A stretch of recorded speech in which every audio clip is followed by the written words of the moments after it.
ఇంతమంది మీరంతా ఎండలో వచ్చారు కదా సార్, దేని గురించి వచ్చారు?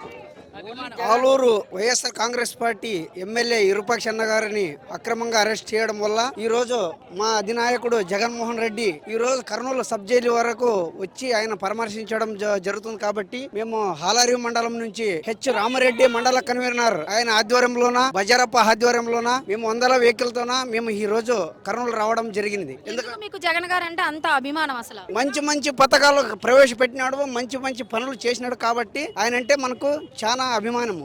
అదేంటి మరి చంద్రబాబు నాయుడు గారు పథకాలు అవన్నీ ఇచ్చి ప్రజలు సోమరపోతులు చేశారని చెప్పి అంటున్నారు కదా? అటువంటిది ఏం లేదు మేడం. ఒకటి జగన్మోహన్ రెడ్డి మంచి పని చేశారు కాబట్టి ఆయన విన్నంటూ ఉంటాం. అభిమాన్యులు పాత్రలోన దుర్యోధనుడు, కర్ణుడు, ద్రోణుడు వీళ్ళందరూ ముఖ్యం ఏకమై వస్తే అభిమాన్యుడు తట్టుకోలేడు. కాబట్టి ఆయన ఒంటరిగా పోరాటం చేసి గెలుస్తాడు. కాబట్టి అభిమాన్యుడు ఉన్నట్ల జగన్మోహన్ రెడ్డి అని నేను కంఠపదంగా చెప్పగలుగుతున్నాను. అందుకోసమును మేము ఇరుపక్ష తరపున వచ్చినాము, జగన్మోహన్ రెడ్డిని చూడడానికి వచ్చినాము. మళ్ళీ జగన్మోహన్ రెడ్డి గారు వస్తారు అని మీరు చెప్పగలరా? 100% గంటాపదంగా చెప్పగలుగుతాము. ఎందుకంటే మీరు వస్తారని అంత ఖచ్చితంగా చెప్తుంటే చంద్రబాబు నాయుడు గారు మేము రానివ్వం అని చెప్పి కళాఖండిగా చెప్తున్నారు కదా.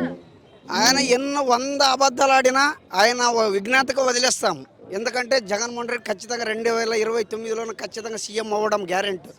సింగిల్గా వస్తాడు, ఎటువంటి అనుమానం లేదు. మీ మీడియా తరపున మేము తెలియజేస్తున్నాం.